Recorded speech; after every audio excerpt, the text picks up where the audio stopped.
వెళ్ళిపోదాం. ద్వితీయోపదేశకాండం చూడండి 11వ అధ్యాయము 26వ వచనం నుండి 32వ వచనం వరకు చదువుకొని అందులో కొన్ని ప్రాముఖ్యమైనటువంటి విషయాలు మనం పరిశీలన చేసుకుందాం. ద్వితీయోపదేశకాండం 11వ అధ్యాయము బిడ్డలతో త్వరగా తీయండి. ద్వితీయోపదేశకాండము 11వ అధ్యాయము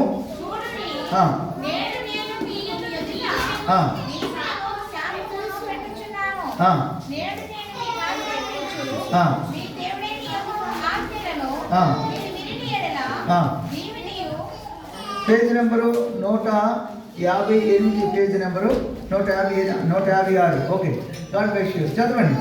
చూడండి, నేడు నేను మీ ఎదుట దీవెన శాపము పెట్టుచున్నాను. నేడు నేను మీకు ఆజ్ఞాపించు మీ దేవుడైన యెహోవా ఆజ్ఞలను మీరు వినిన ఎడల దీవెనయు మీరు మీ దేవుడైన యెహోవా ఆజ్ఞను వినక నేడు నేను మీకు ఆజ్ఞాపించే మార్గమును విడిచి మీరెరగని ఇతర దేవతలను అనుసరించిన ఎడల శాపములు మీకు కలుగును. కాబట్టి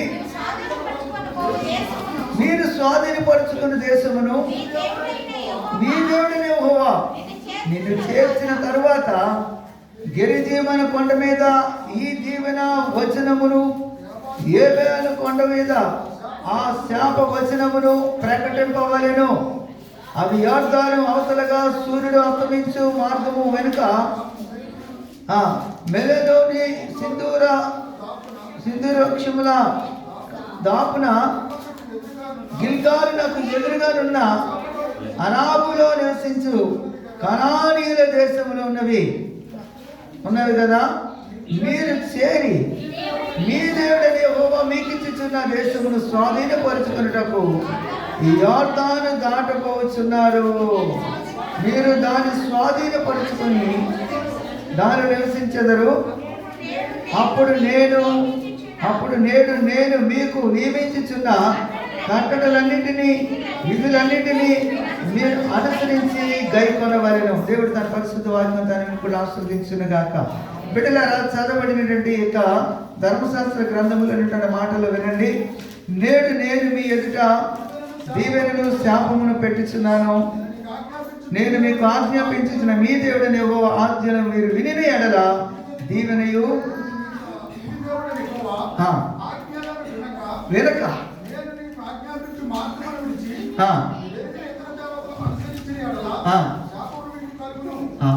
బిడ్డలారా, దేవుడు మన ఎదుట దీవెన శాపము ఆ రెండు ముందు పెట్టారంట.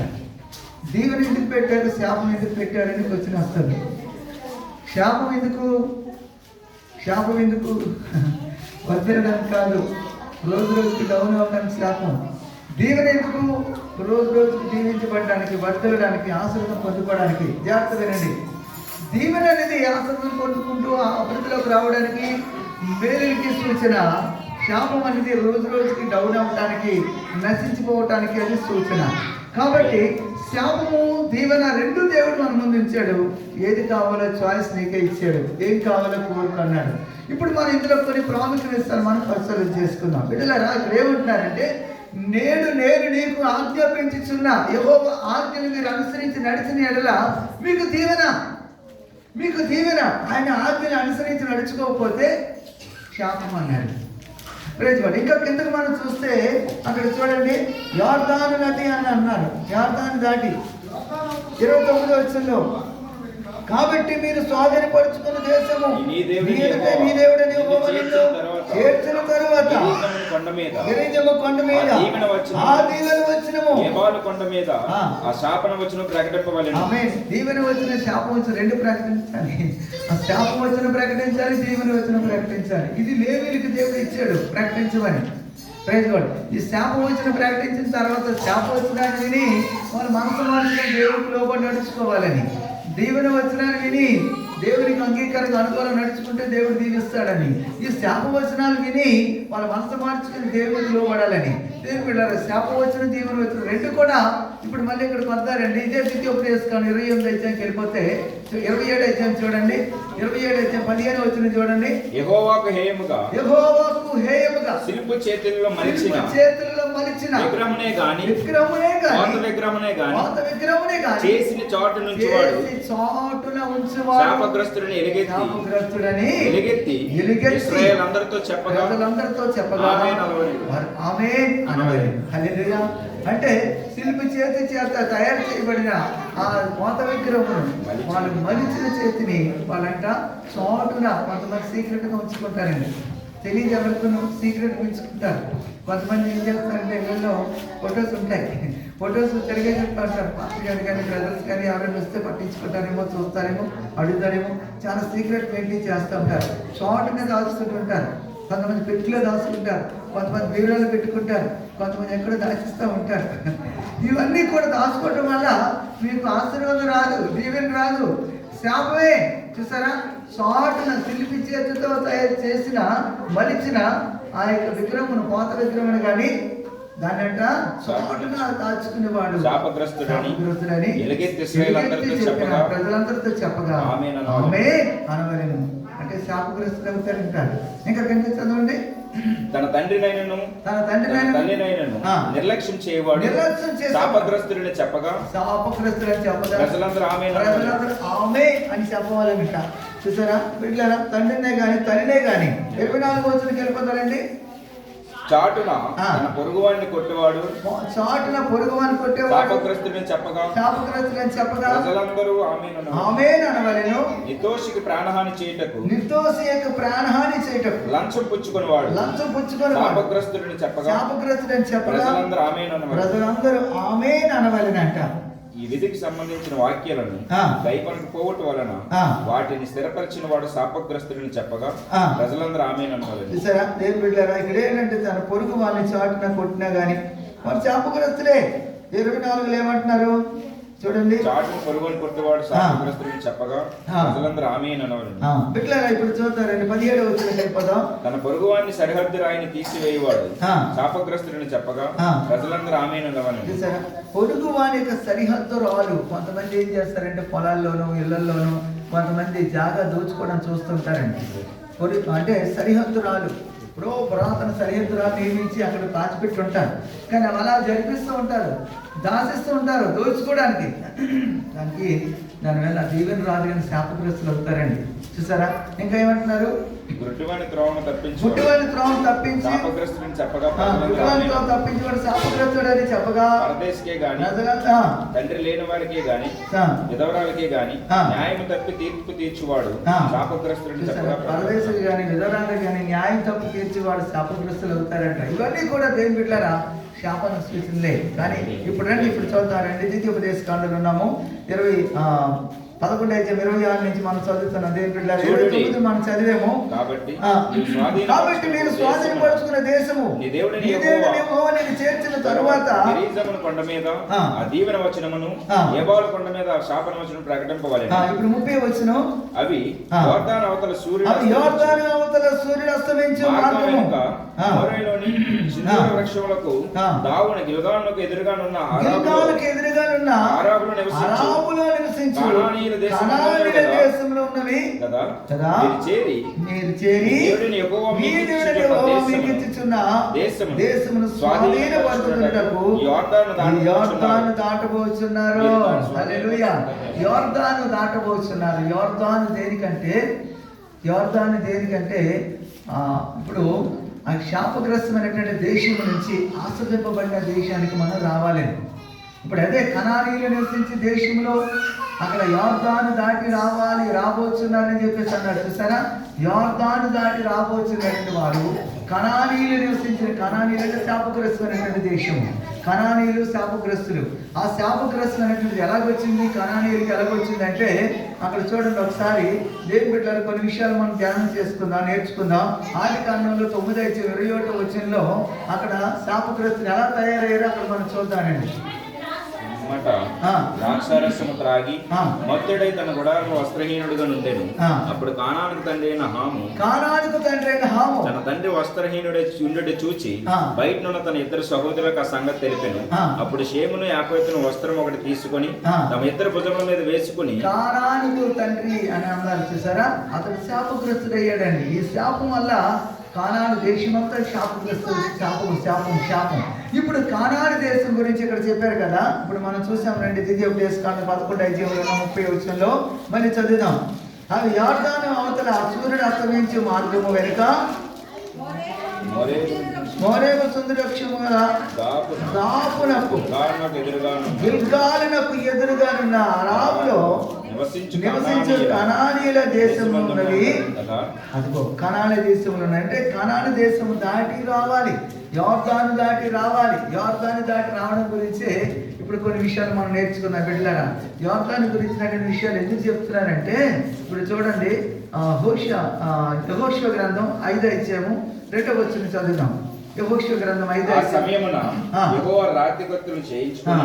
ఆ సమయంలో యెహోవా రాతికత్తులు చేయించి మరలా ఇశ్రాయేలుకు సున్నతి చేయించమని యెహోషువకు ఆజ్ఞాపించాడు. యెహోషువ రాతికత్తులు చేయించుకొని ఏం చేశాడు? రాతికత్తులు చేయించి సున్నతిగిరి స్థలము దగ్గర ఇశ్రాయేలుకు సున్నతి చేయించాడు. యెహోషువ సున్నతి చేయించుటకు హేతువేమనగా ఐగుప్తు నుండి బయలుదేరిన వారందరిలో యుద్ధ సన్నద్ధులైన పురుషులందరూ ఐగుప్తు మార్గంలో అరణ్యంలో చనిపోయి. అదిగో అంటే ఐగుప్తు దేశం నుంచి బయలుదేరి వచ్చినటువంటి వారందరూ అరణ్యంలో చనిపోయారు కదా. అది సున్నత అయిపోయింది కదా, వాళ్ళకి ఇంకా సున్నత చేయమంటారేంటి అనేది ప్రశ్న. కానీ ఐగుప్తులో నుంచి బయలుదేరి వచ్చినటువంటి వాళ్ళు చనిపోయారంట, అరణ్యంలో చనిపోయారంట. మీరు ఇప్పుడు ఏంటి కొత్తగా వచ్చినటువంటి వాళ్ళు అంటారు చూసారా. బయలుదేరిన పురుషులందరూ సున్నతి పొందిన వారే కానీ ఐగుప్తు నుండి బయలుదేరిన తర్వాత అరణ్య మార్గమందు పుట్టిన వారిలో ఎవరును సున్నతి చేయబడలేదు. అంటే కొత్తగా వచ్చిన వాళ్ళు, కొత్తగా పుట్టిన వాళ్ళకి సున్నతి చేయబడలేదు. అయితే సున్నతి చేయబడలేదు కదా, మరి ఏం చేయాలి? ఖండించాలి. యెహోవా మనకి ఏ దేశం ఇచ్చేదని వారి పితరులతో ప్రమాణం చేసెనో, యెహోవా మనకి ఏ దేశం ఇచ్చేదని మన పితరులతో ప్రమాణం చేసెనో, పాలు తేనెలు ప్రవహించే ఆ దేశమును తాను వారికి చూపించినని యెహోవా ప్రమాణం చేసి ఉండెను గనుక ఐగుప్తు నుండి వచ్చిన ఆ యోధులందరూ యెహోవా మాట వినకపోయినందున వారు నశించే వరకు ఇశ్రాయేలు 40 సంవత్సరం అరణ్యంలో సంచరించు వచ్చారంట. ఎంతకాలం? నశించిపోయే వరకంట. ఆ యోధుల్లో చాలా మంది దేవుని మాట వినకపోయినందున, అంటే దేవుడు తమ విషయంలో ఆ దేశమును స్వాధీనపరుచుకుంటారు, మీకు ఇవ్వబోతున్న దేశము పాలు తేనెలు ప్రవహించే దేశము, ఆ దేశాన్ని మీరు స్వతంత్రించుకోవాలి అని దేవుడు ఆజ్ఞాపిస్తే ఆ మాట వినకపోయినందున వారు ఏం చేశారంట? ఆ దేశమును స్వతంత్రించుకోలేకపోయారు. 40 సంవత్సరాలు దేవుడు వాళ్ళ అరణ్యంలో తిరుగులాడుతూనే ఉన్నాడు. నశిస్తూ వచ్చారు. వారు తెలుస్తున్నారా? లేదు. ఎందుకని? యెహోవా మాట విననందున. ఇప్పుడు చూద్దాం రండి, లోక గ్రంథానికి వెళ్ళిపోతే లోక రాసినటువంటి సువార్తలో 7వ అధ్యాయంకి వెళ్దామండి. 7వ అధ్యాయం తీయండి. లోక రాసినటువంటి సువార్తలో 7వ అధ్యాయం ఒకసారి, అందులో కొన్ని ప్రాముఖ్యమైన విషయాలు మనం చూద్దాం. 29వ వచనం చదవండి ముందు. ప్రజలందరూ సుంకరులను యోహాను బోధ విని అతడిచ్చిన బాప్తిసం పొందినవారు. ప్రజలందరూ సుంకరులు యోహాను బోధ విని ఆయన ఇచ్చిన బాప్తిసమును పొందినవారు. దేవుడి న్యాయవంతులను విన్నారు. యోహాను సువార్త, యోహాను చెప్పిన బోధ విన్నారు. ఆయన ఇచ్చినటువంటి బాప్తిసం అంగీకరించారు. యేసు దేవుడని ఒప్పుకొని అంగీకరించారు. రైట్. కానీ పరిశీలనను ధర్మశాస్త్రోపదేశకులను అతని చేత బాప్తిసం పొందక తమ విషయమైన దేవుని సంకల్పమును నిరాకరించిరి. కాబట్టి ఈ తరము మనుషులను నేను దేనితో పోల్చుదును? వారు దేనిని పోలి ఉన్నారు? సంత వీధిలో కూర్చుండి ఉండి మీకు బెల్లను గ్రోవి ఊదితిమి గాని మీరు నాట్యమాడరైతిరి, ప్రలాపింతుము గాని మీరు ఏడవరైతిరి. ఒకరితో ఒకరు చెప్పుకొని పిలుపులాటలాడుకుని పిల్లకాయలను పోలి ఉన్నారు అన్నారు. పిల్లకాయలను పోలి ఉన్నారు. అరే, వారు తమ విషయంలో దేవుని యొక్క సంకల్పం నిరాకరించారంట. దేవుని సంకల్పం ఉంది, ఆ సంకల్పాన్ని ఇగ్నోర్ చేసేస్తున్నారు, విడిచిపెట్టేస్తున్నారు. దేవుని యొక్క సంకల్పాన్ని నిరాకరిస్తున్నారు. దేవుని యొక్క ఉద్దేశము, దేవుని యొక్క సంకల్పము, దేవుని యొక్క ఆలోచన, దేవుని యొక్క విధానాలు మరిచిపోతున్నారు. ఈ కారణం బట్టి దేనితో పోలుస్తున్నాను అంటున్నాడు, పిలుపులాటలు ఆడుకున్న పిల్లకాయలను పోలి ఉన్నారు. పిల్లకాయలు పోలి ఉండడం ఏంటండి? పిల్లకాయలు పోలి ఉండడం ఏంటి? ఇప్పుడు వయసు వచ్చిన తర్వాత పెద్దోడు చేష్టాలు చేయాలి. ఇప్పుడు దావీదు అంటాడు, నేను చిన్నవాడికి ఉన్నప్పుడు చిన్నవాడిని చేష్టాలు చేశాను, ఇప్పుడు నేను ముసలివాడిని అయ్యాను, పెద్దవాడిని చేష్టాలు చేయగలను, కానీ చిన్నవాడిని చేష్టాలు ఎలా చేయగలను? ఇప్పుడు చిన్నవాడిని చేష్టాలు కొంతమంది చేస్తారు, పెద్ద వయసు వచ్చినా చిన్నవాడిని చేష్టాలు చేస్తూ ఉంటారు. పెద్ద వయసు వచ్చి ఉంటుంది, అయినా చిన్నపిల్లలాగే చూడు. ఇప్పుడు చిన్నపిల్లలు ఎలాగ ఉంటారంటే,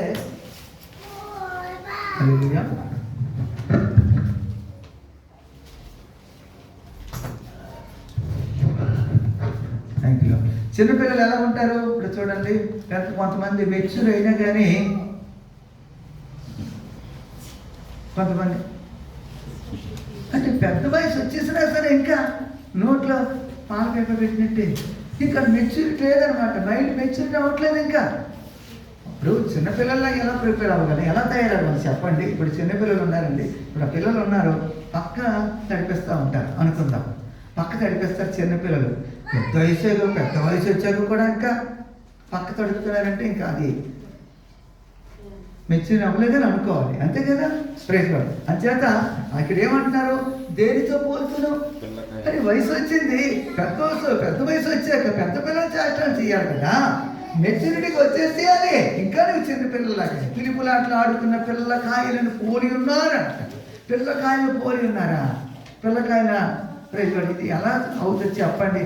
తమ విషయమే దేవుని యొక్క సంకల్పం నిరాకరించేశారంట.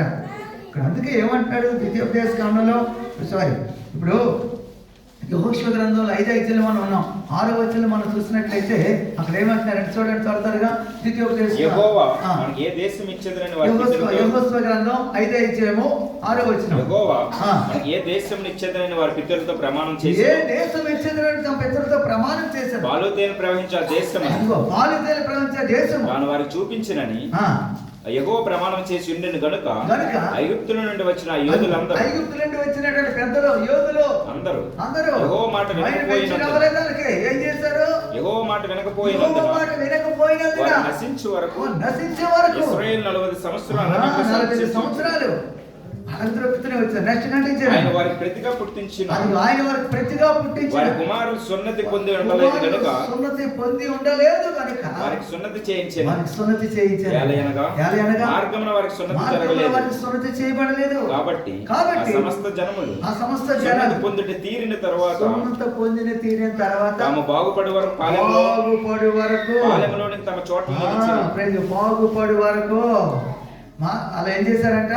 తన చోట నిలిచిరి. అప్పుడు యెహోవా, నేడు నేను ఐగుప్తు అవమానం మీ మీద ఉండకుండా దొర్లించి చేసి ఉన్నానని యెహోషువతో నేను, అందుచేత నేటి వరకు ఆ చోటుకి గిల్గాలు అని పేరు. ఇప్పుడు రండి గిల్గాల్ గురించి మీకు చెప్తాను. రండి ఇప్పుడు గిల్గాల్ గురించి యెహోషువ గ్రంథము ద్వితీయోపదేశకాండం 11వ అధ్యాయంలో 2:30 వచ్చింది చూడండి. ఇప్పుడు అవి యోర్దాను అవతల సూర్యుడు అస్తమించు మార్గం వెనుక మోరేలోను సింధూర వృక్షముల దాపున 30 వచ్చినండి. అవి యోర్దాను అవతల సూర్యుడు అస్తమించు మార్గం వెనుక మోరేలోను సింధూర వృక్షముల దాపున గిల్గాలునకు ఎదురుగానున్నది. హల్లెలూయా హల్లెలూయా. అంటే యోర్దాను అవతల ఏముంది? గిల్గాలు ఉంది. ఆ గిల్గాలుకి వెళ్తే సున్నతి తీరిన తర్వాత గిల్గాలుకి వెళ్ళాక వాళ్ళు బాగుపడ్డారంట. గిల్గాల్ అనే స్థలం ఏంటంటే ఐగుప్తుల అవమానము దొర్లిపోయింది. దేవుని బిడ్డలారా, మీకు ఒక విషయం చెప్తానండి. ఇప్పుడు చూడండి, మత్తయి సువార్త 3వ అధ్యాయము 15, 16, 17 వచనాలు చదవండి త్వరగా. అప్పుడు అతడు లేచి రాత్రి వేళ 14 వచ్చిన చదివినా. యోహాను అంటాడు, యేసు ప్రభు చూసి నేను నీ చేత బాప్తిసం పొందవలసి ఉండగా యేసు ప్రభు వారు దేవుని కుమారుడైంది, యేసు ప్రభు వారు బాప్తిసం పొందుకోవాలా? ఆలోచించండి. యేసు ప్రభు వారు దేవుని కుమారుడు కదా, ఆయన లోక రక్షకుడిగా వచ్చాడు కదా, లోకాన్ని రక్షించడానికి, పాపం నుంచి శాపం నుంచి విమోచించి పరలోకాన్ని చేర్చడానికి, పరిశుద్ధులుగా చేయడానికి, పాపులమైన మనలను మన పాపాలని కడిగి వేసి పరిశుద్ధులుగా చేయడానికి ఆయన ఈ లోకానికి వచ్చిన ఏకైక దేవుడు, సృష్టికర్త, లోక రక్షకుడు, పాప విమోచకుడు, శాప విమోచకుడు. ఆయన రక్షణ పొందాలా, ఆయన బాప్తిసం పొందాలా. అందుకు యోహాను ఏమంటున్నాడు, నేను నీ చేత బాప్తిసం పొందవలసి ఉండగా నీవు నా ఎదురుకు వచ్చుచున్నావా? యేసు ప్రభు ఏమంట, ఇప్పటికీ నీతి యావత్తు ఇలాగ నెరవేర్చవలసి ఉన్నది. ఆమె నీతి యావత్తు ఇలాగ నెరవేర్చి ఉన్నదని మనకు తగి ఉన్నదని చెప్పి అన్నారే. నీతి నెరవేర్చాలండి. యేసు ప్రభువే ఆయన దేవుని కుమారుడు, ఆయనే రక్షణ పొందవలసిన అవసరం వస్తే మరి నీకు నాకు అక్కర్లేదా? దేవుని సంకల్పం నిరాకరిస్తారా? దేవుని బిడ్డలారా ఆలోచించండి. ఎంతకాలం దేవుని యొక్క సంకల్పం నిరాకరించి శాపగ్రస్తులు ఉంటాం.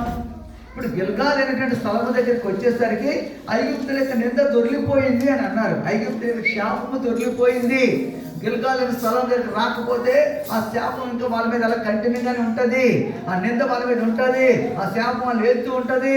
ఆ శాపం కొట్టివేయడానికే కదా, ఇదిగో నీ మీద దీవెన శాపం రెండు మీ మీద పెట్టానన్నాడు. దేవుని వాక్యం విని అనుసరించామనుకో ఆశ్రదం పొందుకుంటా. శాపం దేవుని యొక్క దేవ గ్రంథంలో రాయబడ్డ మాటలంట. ఇప్పుడు ఇరిమియా గ్రంథానికి వెళ్ళిపోతే 11:3 రాయబడి ఉంటుందండి. చూడండి ఒకసారి. యెహోవా ధర్మశాస్త్ర గ్రంథంలో రాయబడ్డ మాట విననొల్లని వాడు శాపగ్రస్తుడని అన్నాడు. ఇశ్రాయేలు దేవుడైన యెహోవా సెలవిచ్చినదేమనగా, ఈ నిబంధన వాక్యమును విననొల్లని వాడు, ఈ నిబంధన వాక్యం విననొల్లని వాడు శాపగ్రస్తుడగును. నువ్వు వినాలి. వింటే కదా ఆశీర్వాదం వస్తుంది. వినకపోతే నీ శాపం వెళ్తూ ఉంటుంది కదా. ఇప్పుడు ఆ దినాన్న చూడండి, ఆది మానవులు ఏంటంటే ఆదాముని అవ్వని దేవుడు సృజించినప్పుడు ఇదిగో వృక్ష ఫలాలు మీరు ఈ వృక్ష ఫలాలన్నీ మీరు తినండి, కానీ ఒక వృక్ష ఫలం మీరు తినకండి చెప్పాడు. దాన్ని తినొద్దని చెప్పినప్పుడు మానేయాలి కదా. ఆది కాడ 3:5 వెళ్తే 17 వచ్చేకి వెళ్తే నీవు నీ భార్య మాట విని నేను నీకు ఆజ్ఞాపించిన ఫలవృక్షములు తింటివి కనుక నీ నిమిత్తము నేల ఎందుకు శపించబడింది? చూసావా, నీ తినొద్దని తిన్నావు, అందుకని నేల శపించబడింది. నెక్స్ట్ ప్రయాసముతో బ్రతుకు దినములని పంట తిందువు. ఆమేన్. ఏ పంట? ఏ పంట ఇచ్చింది చూడండి. ముళ్ళ తొప్పలు గచ్చపొదలు మొలిపించి పొలములోని పంట తిందువు. పొలములో పంట అంట నువ్వు ఆమేన్. నీవు నేలను తిరిగి చేరే వరకు చెమట కాచి ఆహారం తింటావు. నేల నుండి నువ్వు తీయబడి నువ్వు మన్నుకు చేరే వరకు ఆ పంట తినాలంటే మొక్కం చెమట ఓర్చాలి. హల్లెలూయా. ఇది శాపము. ఈ శాపమే కదా ఏలుతుంది నేటి వరకు బిడ్డలారా. ఇప్పుడు ఏమంటున్నాను ఇక్కడ, యెహోవా దేవుని యొక్క గ్రంథంలో ఇరిమియా గ్రంథంలో 11 అయితే మనం చూసాం 3వ వచనం. ఆ మాటలు వినకపోవటమే శాపగ్రస్తులు అవుతున్నారు. దేవుని మాట వింటే ఎందుకు శాపం వస్తుంది? యేసు ప్రభు చూడండి, నీతి యావత్తు ఇలా నెరవేర్చబడాలి అని చెప్పేసి అన్నారు. నెక్స్ట్ చూడండి పైనుంచి ఏమొచ్చిందో చూడండి. ఇప్పుడు మత్తయి సువార్త 3:17 వచ్చింది చదవండి.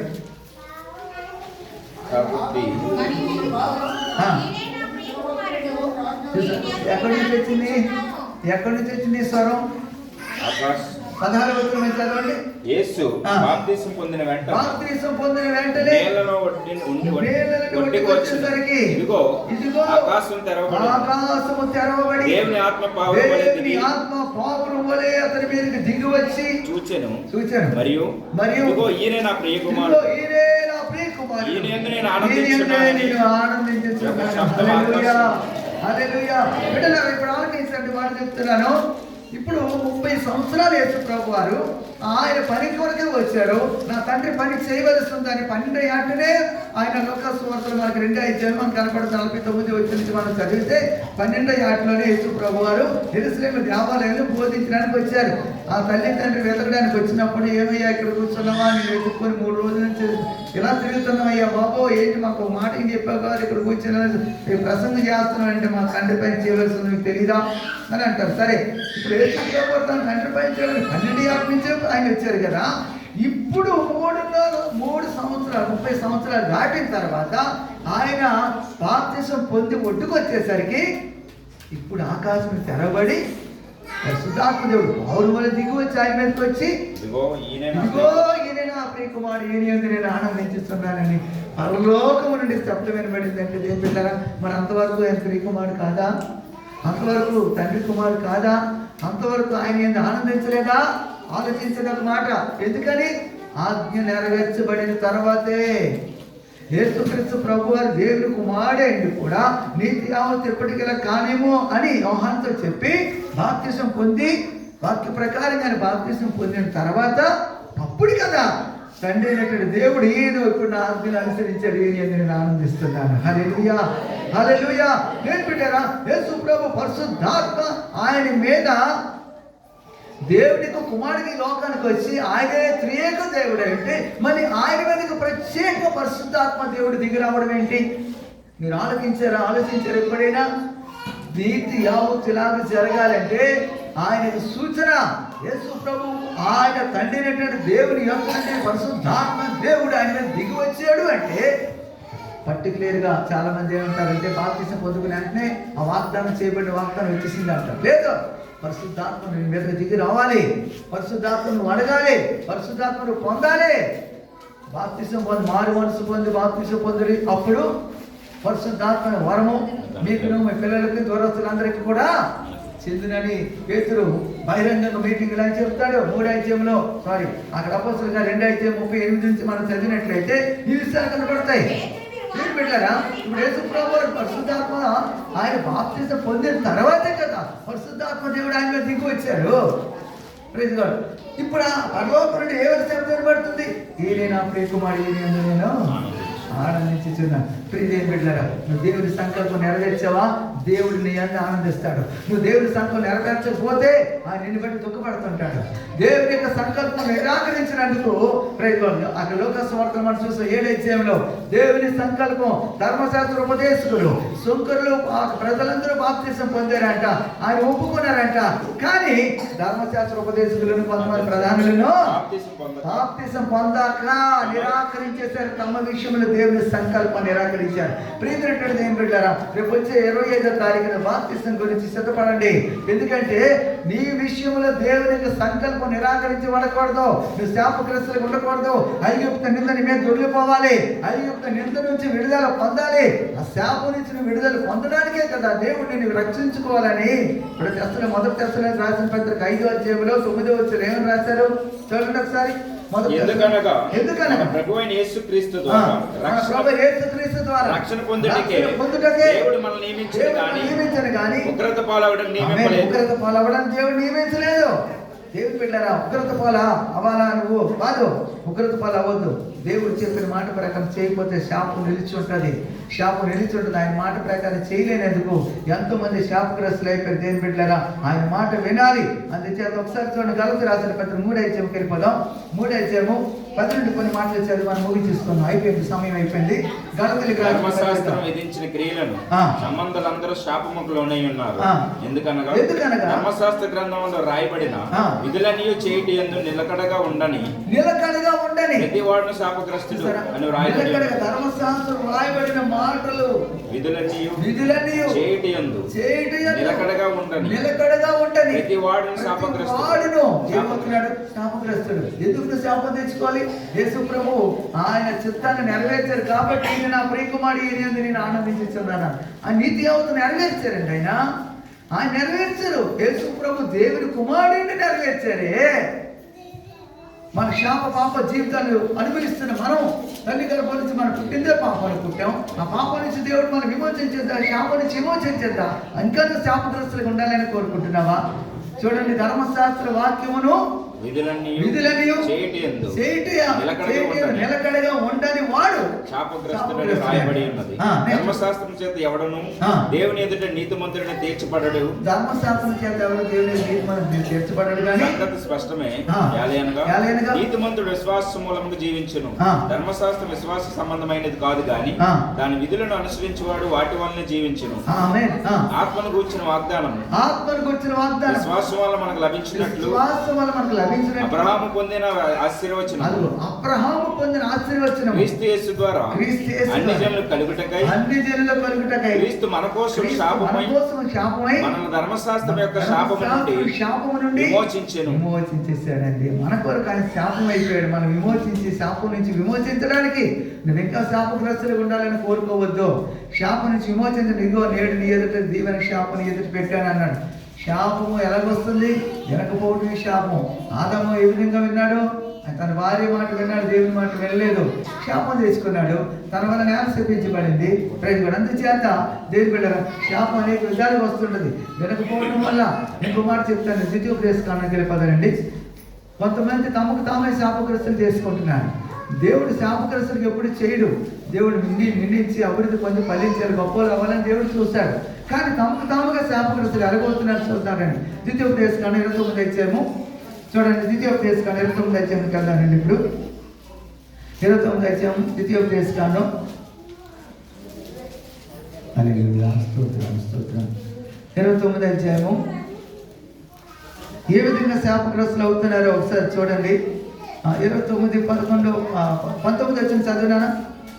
అట్టి పనులను చేయువాడు ఈ శాపవాక్యమును వినినప్పుడు మద్యము చేత దప్పు తీర్చుకున్న వాళ్ళని నేను నా హృదయం కాఠిన్యం నడుచుండినను. చూడండి ఇక్కడ ఏమంటున్నారు? అట్టి పనులు చేయువాడు ఈ శాపవాక్యములను వినినప్పుడు మద్యము చేత దప్పు తీర్చుకున్న వాళ్ళని నేను నా హృదయ కాఠిన్యమును నడుచుచుండినను.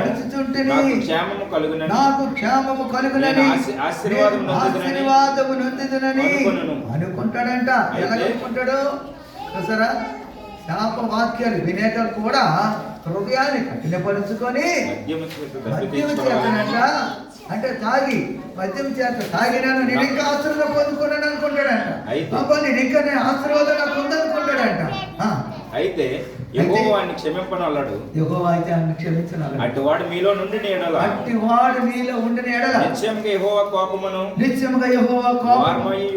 వార్మయు ఆ మనుషుని మీద పొగరాజును ఈ గ్రంథములో రాయబడిన శాపములన్నీ వానికి తగులును. యెహోవా అతని పేరు ఆకాశము క్రింద ఉండకుండా తుడిచివేయును. చూసారా? దేవుడు ఇన్ని రకాలుగా ఉన్నాయండి. అంటే హృదయాన్ని కఠినపరుచుకోవడం, దేవుని ఆశీర్వాదాలు పొందలేదు, భయం లేదు. చాలా మంది గర్వంగా మాట్లాడతారు, గర్వంగా ప్రవర్తిస్తుంటారు. కానీ దేవుని వాక్యాన్ని భయపడతారు, దేవుని వాక్యానికి లోబడాలి కదా. ఏం చేస్తాడు నేను చూసుకోవాలి అని కొంతమంది అంటారు. హృదయాన్ని కఠిన చేసుకొని కొంతమంది అంటారు. చూసారా? ఆకాశం కింద ఉండకుండా దేవుడు అంటే వారి పేరే తుడిచి వేస్తాడంట. దేవుని బిడ్డలు ఎందుకు శాపం తెచ్చుకోవాలి? దేవుడు మన ఆశీర్వాదాన్ని సూచనకు ఉంచాడు కదా. మలాకి గ్రంథం 3 అధ్యాయం చూడండి. మలాకి గ్రంథం 3 అధ్యాయం 10వ వచనం. ఆ మాట చెప్పి ముగించేస్తాను. 9వ వచనం చదువు. 3:9. నా మందిరములో ఆహారం ఉన్నట్లు 10వ భాగమంతా మీరు నా మందిరపు నిధులను తీసుకొని రండి చేసి మీరు నన్ను శోధించిన యెడల. 9వ వచనం. నా జనులందరూ నా యొక్క దొంగిలించునే ఉన్నారు. చూడండి, నా జనులందరూ నా యొక్క దొంగిలిస్తూనే ఉన్నారు. మీరు శాపగ్రస్తులై ఉన్నారు. శాపగ్రస్తులు అయిపోయారంట. శాపగ్రస్తులు అయిపోయారు. దేవుని దొంగిలిస్తున్నారు అంటే 10వ భాగం ఇవ్వకే దొంగిలించేస్తున్నారు. 2 దినవృత్తాంతాల గ్రంథం చూడండి. 31 అధ్యాయానికి వెళ్దాం. 10వ వచనం చదవండి. 2 దినవృత్తాంతాల గ్రంథము 31 అధ్యాయము 10వ వచనం. యెహోవా మందిరములోనికి జనులు కానుకలుగా తెచ్చుట మొదలు పెట్టినప్పటి నుండి నేను సమృద్ధిగా భోజనము చేసినను.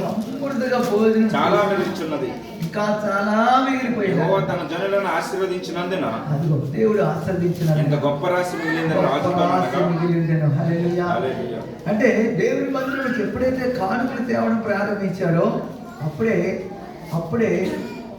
వాళ్ళు తృప్తిగా తిన్నా ఇంకా మిగిలిపోతుందంట. వాళ్ళు లేబులోంచి పట్టుకొచ్చారండి. లేబులోంచి ఇవ్వడానికి ఆలోచిస్తుంటారు. లేబులోంచి పట్టుకొచ్చారు. తృప్తిగా ఇంకా తిన్నా ఇంకా మిగిలిపోతుందంట. గొప్ప రాశి మిగిలిపోయిందంట. చూసారా? ఎందుకంటే దేవుడు వాటిని ఆశీర్వదించడం ప్రారంభించారు. నువ్వు ఎప్పుడైతే ఆ శాపం నుంచి విడుదల పొందుతావో నీకు దేవుని ఆశీర్వాదం వస్తుంది. ఇది కూడా శాపమే. దేవుని దక్షిణ భాగం దొంగిలించడం కూడా శాపమే. ఆ శాపం నుంచి దేవునికి విడుదల ఇవ్వాలని ఈ రోజు నేను ప్రకటిస్తున్నాను. కాబట్టి ఆ శాపం నుంచి కూడా విడుదల పొందుదాం. దేవుని మాట విననలేకపోతే యెహోవా మాట విననాలని వాడు శాపగ్రస్తుడని వాక్యం రాయబడింది. మన విషయం దేవుని సంకల్పం నిరాకరించుకుంటుగా ఆ శాపం నుంచి విడుదల పొందుకుందాం. దేవుడి కొద్ది మాట దాన్ని కూడా దీవించును గాక. ఆమె కళ్ళు మూసుకొని ప్రార్థన చేస్తున్న